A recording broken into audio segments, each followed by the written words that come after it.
Hello विद्यार्थी मित्रों, आज आप टेलिस्कोप की बात करीशू। तो टेलिस्कोप એટલે શું? તો ટેલિસ્કોપ એટલે શું થશે? દૂરની વસ્તુ નજીક દેખવા માટે અથવા તો જે બાયનોક્યુલર તમે વાપરો છો અથવા તમે જોયું હોય તો ખાલી યુઝ પણ કર્યું હોય, સેમ મેથડ એટલે ટેલિસ્કોપની. ટેલિસ્કોપ શાના માટે હોય? થિયોલાઇટ, એફએનેબલ, કમ્પેરેબલ બધાની અંદર આપણે ટેલિસ્કોપનો ઉપયોગ જોઈએ છીએ. હવે ટેલિસ્કોપ જે છે એના બે પ્રકાર છે.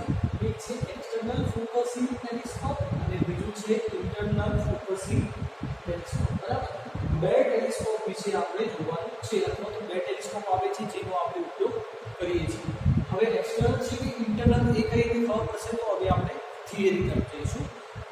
તો કયા બે પ્રકાર છે? એક બાહ્ય નાભિયન અને આંતરિક નાભિયન, જેની અંદર જોઈ શકો છો કે આઈપીસ, ઓબ્જેક્ટ ક્લાસ, આઈપીસ. અને બીજી વસ્તુ કહું તો એ શું હોય છે કે જેના વડે આપણે ઝૂમ આઉટ અને ઝૂમ ઇન કરતા હોઈએ છીએ બંને. હવે સ્ટાર્ટ કરીએ આપણે એક્સટર્નલ ફોકસિંગ ટેલિસ્કોપ. તો એક્સટર્નલ ફોકસિંગ ટેલિસ્કોપની અંદર શું છે કે બે અલગ અલગ કમ્પોનન્ટ છે, તમે જોઈ શકો છો. બરાબર, એક નંબર 1 અને નંબર 2 આ બે અલગ અલગ કમ્પોનન્ટને જોડીને આપણે ટેલિસ્કોપ બનાવેલું છે, જેની અંદર એક ભાગ ફિક્સ રહેશે, બીજો ભાગ અંદર મૂવમેન્ટ કરશે. અહીંયા તમને ટીપ આપેલા છે. જો તમે એડજસ્ટેબલ સ્ક્રૂનો ઉપયોગ કરી અને એડજસ્ટેબલ સ્ક્રૂ રોટેટ કરશો એટલે તમારો જે ટેલિસ્કોપનો આ ભાગ છે ઓબ્જેક્ટ ક્લાસ એ કાં તો બહાર કાં તો અંદરની તરફ મૂવમેન્ટ કરશે. ક્લિયર?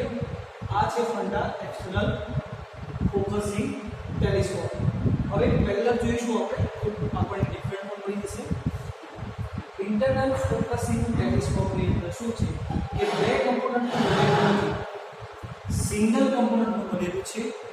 ઇન્ટરનલ ફોકસિંગ ટેલિસ્કોપ જે છે એ સિંગલ કમ્પોનન્ટનું બનેલું છે. એમાં સ્ક્રૂની મદદથી એક વધારાનો કાચ ફિટ કરેલો હોય છે, જે કાચને આપણે મૂવ કરવા માટે એડજસ્ટેબલ સ્ક્રૂ હોય છે, જે આપણે એક્સટર્નલની અંદર વાત કરી હતી. તો એડજસ્ટેબલ સ્ક્રૂની મદદથી જે વચ્ચે કાચ ફિટ કરેલો છે એ કાચ કેવો છે? અંતર્ગોળ છે. બરાબર, આ રીતનો કોન્કેવ અને કોન્વેક્સ તમે જાણો છો. તો આ રીતનો ગ્લાસ અંદર ફિટ કરેલો છે. એ ગ્લાસ ખાલી મૂવમેન્ટ થશે, બાકીનો કમ્પોનન્ટ જે છે એ એઝ ઇટ ઇઝ રહેશે. જ્યારે આની અંદર બંને કમ્પોનન્ટ, એક કમ્પોનન્ટ ફિક્સ રહેશે, બીજો કમ્પોનન્ટ મૂવ થશે. આ બેઝિક થિયરમ એટલે કે જે છે એ જોયું. હવે આપણે થોડું ડીપમાં જોઈશું. તો જે એક્સટર્નલ ફોકસિંગ ટેલિસ્કોપ છે એ આપણે બોર્ડમાં જોઈ રહ્યા છીએ. એની અંદર બે નળી, એક નળી બીજી નળીમાંથી મૂવ થતી હોય છે અને એ પ્રમાણે શું થતું હોય છે, એની અંદર ઝૂમ આઉટ અને ઝૂમ ઇન થતું હોય છે. એક છેડા ઉપર આઈપીસ, બીજા છેડા ઉપર ઓબ્જેક્ટ ગ્લાસ લગાવેલો હોય છે અને એના અમુક કમ્પોનન્ટ આપેલા છે, જેવા કે આઈપીસ, ઓબ્જેક્ટ ગ્લાસ, આ ભાગને કહીશું આપણે ડાયાફ્રામ, અને ફોકસિંગ સ્ક્રૂ અથવા તો એડજસ્ટેબલ સ્ક્રૂ. બરાબર, આ છે કમ્પોનન્ટ આપણા એક્સટર્નલ ફોકસિંગ ટેલિસ્કોપના. હવે આપણે જોઈશું ઇન્ટરનલ ફોકસિંગ. તો મેં તમને કીધું એ પ્રમાણે કે વધારાનો એક કાચ ફિટ કરેલો હશે, બાકીની પેટર્ન સેમ રહેશે. પરંતુ આની અંદર આપણને એક વસ્તુ છે કે એડવાન્ટેજીસ અને ડિસએડવાન્ટેજીસ આપેલા છે. બરાબર, બંને. તો એડવાન્ટેજીસ અને ડિસએડવાન્ટેજીસ જોવાથી આપણને એમ કહી શકાય કે કયું ઇક્વિપમેન્ટ આપણી માટે સારું રહેશે અથવા તો કયું ઇક્વિપમેન્ટ આપણી માટે બેટર રહેશે બંનેમાંથી. તો નંબર 1 જોઈએ એક્સટર્નલ ફોકસિંગ ટેલિસ્કોપ. તો એક્સટર્નલ ફોકસિંગ ટેલિસ્કોપના એડવાન્ટેજીસ જોઈશું. તો આ જે પ્રકારનું ઇન્સ્ટ્રુમેન્ટ છે એની અંદર બે ભાગ હોય છે અને બે ભાગ એક શાફ્ટ ઉપર ફિટ કરેલા હોય છે. બરાબર, બીજી વસ્તુ છે કે આ જે ઇન્સ્ટ્રુમેન્ટ જે છે એક્સટર્નલ, એને સાફ કરવું ઇઝી છે, કેમ કે બે કમ્પોનન્ટનું બનેલું છે એટલે એ સાફ થશે, ઓપન કરીને સાફ કરી શકાશે. બરાબર, અને નેત્ર કાચ અને દર્શન કાચ વચ્ચે કોઈ વધારાનો કાચ નથી, જે આમાં છે પરંતુ એક્સટર્નલમાં નથી. તેથી જે પણ પ્રતિબિંબ દેખાવાનું હશે આઈપીસની અંદર એ સારું ક્લિયર તમને જોવા મળશે, જેમાં કોઈ પણ જાતની એરર નહીં હોય. બરાબર, આ થયો ફાયદો. હવે ડિસએડવાન્ટેજીસ જોઈશું. ડિસએડવાન્ટેજીસ બહુ બધા છે કમ્પેર ટુ ઇન્ટરનલ ફોકસિંગ. તો એક્સટર્નલ ફોકસિંગની અંદર શું છે કે ટેલિસ્કોપની લંબાઈ વધઘટ થતી હોવાથી જે ઉપરનો પોર્શન છે ત્યાં ધૂળ કચરો જામી જાય છે અને એ ધીરે ધીરે તમારા ટેલિસ્કોપમાં આવી જતો હોય છે. એટલે વારંવાર એને સાફ કરવું પડે છે. બીજું કે બે કમ્પોનન્ટ હોવાથી એકબીજાની અંદર ફ્રિક્શન ફોર્સ પેદા થાય છે, એટલે ઘસારો લાગે છે. બરાબર, મેન્ટેનન્સ પણ આવતું હશે, સાફ સફાઈ કરવી પડતી હોય છે આની અંદર. પછી નળીઓને એકબીજા પર સરકે છે એટલે ઘસારો આવે છે. મેં કીધું એ પ્રમાણે નળીઓ એકબીજાની અંદર સરક છે એટલે લેટરલ ડિસ્પ્લેસમેન્ટ થાય છે, જેથી દર્શનકાચ અને નેત્રકાચનું હલનચલન થઈ જાય છે, એમને સેટ કરવા પડે છે. આ માટે ડિસએડવાન્ટેજીસ આપણે જોઈએ. હવે ઇન્ટરનલ ફોકસિંગ ટેલિસ્કોપ વિશે જોઈશું. તો એની અંદર આપણને બહુ બધા બેનિફિટ એટલે કે એડવાન્ટેજીસ આપેલા છે compare to external focusing telescope. તો આ જે ટેલિસ્કોપ હોય છે એની લંબાઈ પ્રમાણમાં ઓછી હોય છે. બરાબર, તમને ક્લાસમાં શોર્ટમાં સમજાવીશ કે લંબાઈનું શું આપણે લેવા દેવા છે. જે રીતે એડવાન્ટેજીસની અંદર કીધું હતું કે પ્રતિબિંબની તેજસ્વીતા ઘટી જાય છે કે વધી જાય છે. પછી છે કે આ ટેલિસ્કોપમાં દર્શન કાચ અને નેત્ર કાચ સ્થાયી છે, જે આમાં મૂવ થાય છે આમાં સ્થાયી રહેશે, એટલે કે હલનચલન થતું નથી, એટલે સાફ સફાઈ કરવી પડતી નથી, એમાં ધૂળ કચરો જતો નથી. વધારાના કોઈ એક લેન્સનો ઉપયોગ થતો હોવાથી આમાં પ્રતિબિંબ અને વિઝન સારું દેખાય છે.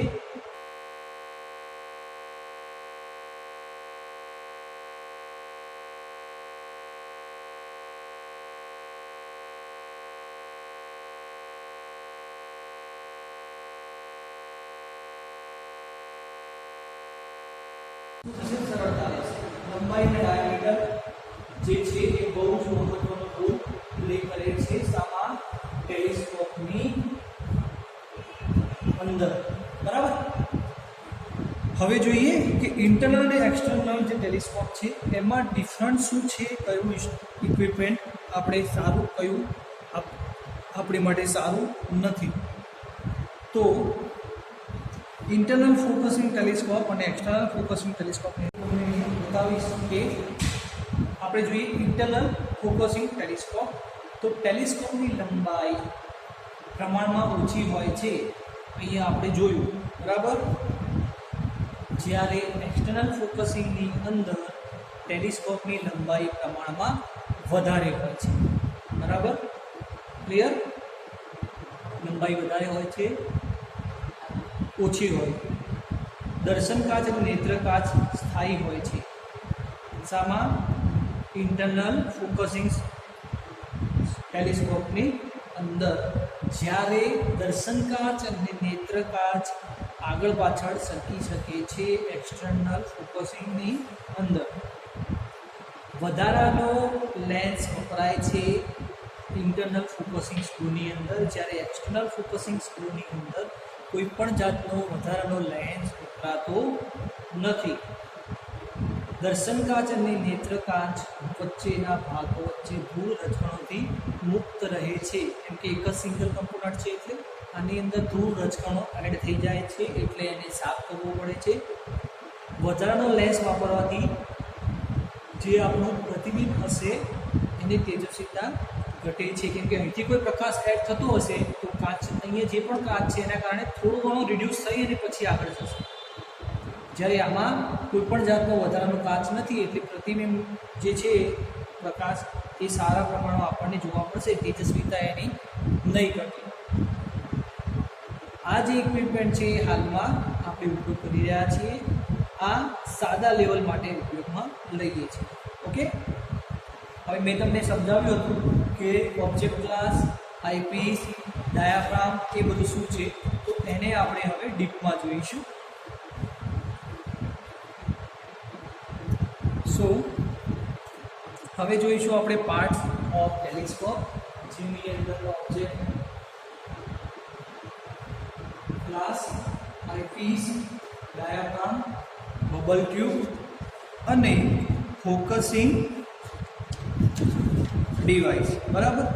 તો આની આપણે પહેલાં પણ મેં વાત કરેલી જ છે કે ઓબ્જેક્ટ ક્લાસ જે છે એ શું છે, આઈપી શું છે, બરાબર. પરંતુ આપણે હવે ડીપમાં જોવાનું છે. તો સાઈડમાં આપણે ફિગર જોઈ રહ્યા છીએ, figure number A. Figure number A ની અંદર તમે ધ્યાનથી જોશો તો એમાં એક ગ્રોસ ક્લાસ અને એક ક્લીન ક્લાસ આપેલો છે, બરાબર. ગ્રોસ ક્લાસ અને ક્લીન ક્લાસ. તો ટેલિસ્કોપમાં જો એક દગ કાચ વાપરવામાં આવે તો એની અંદર ત્રુટિ પેદા થાય છે. આ ત્રુટિ દૂર કરવા માટે એક બહિર્ગોળ કાચ ઉપયોગમાં લેવામાં આવે છે, જેને આપણે પ્લેન ગ્લાસ તરીકે ઓળખીશું, બરાબર. અંતર્ગોળ ટાઈપનો આપણે ગ્લાસ લેવામાં આવે છે. ઘણી જગ્યાએ બહિર્ગોળ પણ હોય છે. ડિપેન્ડ કરે છે કે કઈ જગ્યાએ આપણે અલગ અલગ ઇક્વિપમેન્ટમાં અલગ અલગ હોય છે. ઘણી વખતે 2 બહિર્ગોળ અને 1 અંતર્ગોળ ગ્લાસ હોય છે, પણ ત્યાં સુધી આપણે નથી જવું, આપણે અહીં સુધી રાખીએ. તો ત્રુટિ દૂર કરવા માટે ટેલિસ્કોપમાં એક વધારાનો દગ કાચ વપરાય છે. એક દગ કાચ બહિર્ગોળ હોય છે, બરાબર, જે કયો છે, ક્રોમ ગ્લાસ તરીકે ઓળખવામાં આવે છે. અને બીજો ગ્લાસ જે છે એ દગ કાચ બહિર્ગોળ અંતર્ગોળ હોય છે, બરાબર. બહિર્ગોળ અંતર્ગોળ હોય છે, એટલે અહીંથી બહિર્ગોળ છે અને અંદરની સરફેસથી અંતર્ગોળ છે, બરાબર. એને આપણે પ્લિન્ટ ગ્લાસ તરીકે ઓળખતા હોઈએ છીએ. શોર્ટમાં કહું તો એર ના આવે એ માટે આપણે પ્લિન્ટ ગ્લાસ એડ કરીએ છીએ. પ્લિન્ટ ગ્લાસ એક બાજુની બહિર્ગોળ, બીજી બાજુની અંતર્ગોળ હોય છે, બરાબર. બહિર્ગોળ ગ્લાસ તમારો કેવો હોય, આ રીતનો હોય છે. અંતર્ગોળ ગ્લાસ તમારો આ રીતનો હોય છે, બરાબર. આ જે પ્લિન્ટ છે એમાં કેવું છે, એક અંતર્ગોળ અને એક બહિર્ગોળ બંનેનો સમાવેશ થાય છે. હવે વાત કરીશું આપણે આઈપીસ. ફિગર નંબર 2 જોશો. આઈપીસમાં શું છે કે જ્યારે તમે આઈપીસ એટલે એક બાજુ જોશો એને આઈપીસ કહેવાશે. પહેલાં પણ કીધું છે, બીજી બાજુ ઓબ્જેક્ટ વેન હશે. તો આઈપીસમાંથી આપણે જોવાથી આપણને પ્રતિબિંબ દેખાય છે. એ પહેલાં આ રીતના આપણને તાર દેખાય છે, જેને ડાયાફ્રામ કહેવામાં આવતું હોય છે. ડાયાફ્રામ જે છે એ આપણે આગળ ડીપમાં જોઈશું આ રીતનું. તો નેત્રકાચનો ઉપયોગ એટલે કે આઈપીસ વસ્તુના પ્રતિબિંબ અને આડા તારને મોટા બનાવવા માટે હોય છે. નેત્રકાચ તરીકે 2 નાના એકસરખી લંબાઈવાળા બહિર્ગોળ વપરાય છે. 2 દગકાચને તેમની ગોળાઈ અંદરની તરફ હોય છે. 2 દગકાચની ગોળાઈ તેની અંદરની તરફ હોય છે, બરાબર. બોર્ડમાં તમે જોઈ રહ્યા છો 1 અને 2 દગકાચ જે છે વધારાના લેન્સ અંદરની તરફ હોય છે અને સપાટી બહારની તરફ રહે એ રીતે ગોઠવવામાં આવે છે, બરાબર. તો એ વાત થઈ આપણી નેત્રકાચની. સાથે આપણને ડિસ્ટન્સ માટે આપેલું છે કે જે શરૂઆતનો જે લેન્થ છે 2 એના માટે છે 2/3f અને f/4, બરાબર. ડિસ્ટન્સ આપેલું છે 2/3f અને f/4 એટલા ડિસ્ટન્સે આપણે આને ફિટ કરેલા હોય છે. પછી આગળ વાત કરીએ તો વસ્તુને ઉલટું પ્રતિબિંબ ના દેખાય એ માટે બીજો વધારાનો એક ગ્લાસ એડ કરવામાં આવે છે અને એ એડ કરવાથી આપણને પ્રતિબિંબ સીધું દેખાય છે. કેમ કે 2 ગ્લાસ વચ્ચે તમે જોશો તો એક પ્રતિબિંબ તમને ઊંધું દેખાશે. તમે 10th માં પણ એક પ્રેક્ટિકલ કરી ચૂક્યા હશો. તો આ રીતના કામ માટે આપણે આઈપીસનો ઉપયોગ કરતા હોઈએ છીએ. પછી આવશે ડાયાફ્રામ. ડાયાફ્રામ કોઈ ખાસ નથી એવું. ડાયાફ્રામની અંદર શું છે, અહીંયા તમે ફિગર જોઈ રહ્યા છો, એને કહેવાશે ડાયાફ્રામ. ડાયાફ્રામ આ રીતનો હોઈ શકે છે.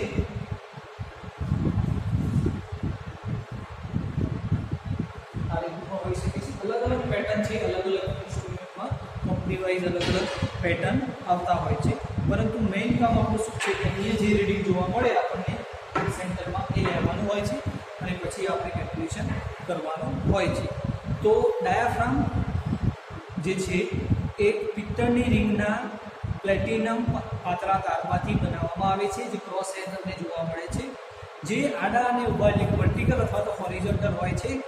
પિત્તળની આ રિંગને 4 સ્ક્રૂ વડે ફિટ કરેલી હોય છે. આ જે 1 2 3 4 વડે ફિટ કરેલી હોય છે, બરાબર. હવે મેઇન વસ્તુ આવશે કે જે શોર્ટમાં આપણે નામ જોયા હતા, ટૂંકમાં એને એબ્રિવિએશન પણ કહી શકાય કે કલેક્શનમાં વપરાતા ટૂંકા સ્વરૂપ, બરાબર. તમે લખતા રહેજો, હું અહીંથી બોલીશ. મેં પહેલાં પણ તમને કીધેલું જ છે, એટલે ફરીથી એક વખત ખાલી રિવિઝન કરાવી દઈશ કે BM એટલે શું થશે. BM એટલે શું થશે, પછી HI એટલે શું થશે, અહીંયા વ્યવસ્થિત આપણે લખીશું.